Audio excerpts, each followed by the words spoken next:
সিলেটের ঐতিহাসিক আলিয়া মাঠে ইসলামী ও সমমনা ৮ দলের বিভাগীয় সমাবেশকে ঘিরে শহরে প্রচার মিছিল অনুষ্ঠিত হয়েছে। আসন্ন জাতীয় নির্বাচনের আগে ঘোষিত জুলাই জাতীয় সনদ বাস্তবায়ন আদেশের ওপর গণভোট, নির্বাচনে লেভেল প্লেইং ফিল্ড নিশ্চিত করা সহ মোট ৫ দাবি বাস্তবায়নের লক্ষ্যে এই সমাবেশের আয়োজন করা হচ্ছে।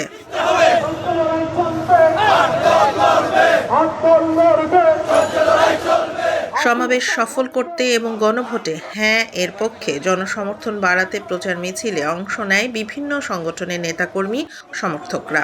তারা পোস্টার, ব্যানার ও ফেস্টুন নিয়ে শহরের প্রধান সড়ক প্রদক্ষিণ করে।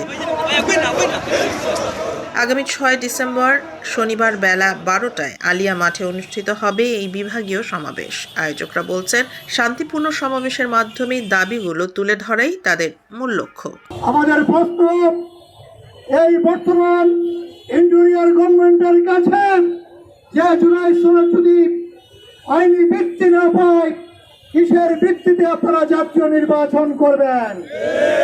একই দিনে যদি জাতীয় নির্বাচন হয়, আবার সেই গণভোট হয়, দুইটি পারস্পরিক সাংঘর্ষিক বিষয় এবং জনগণও সেখানে তাদের মতামত পেশ করার জন্য সেই ধরনের পরিবেশও পাবে না।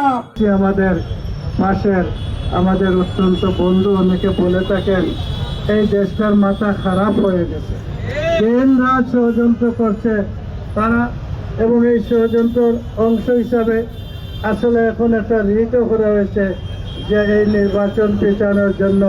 এটা সুস্পষ্ট একটা ষড়যন্ত্র।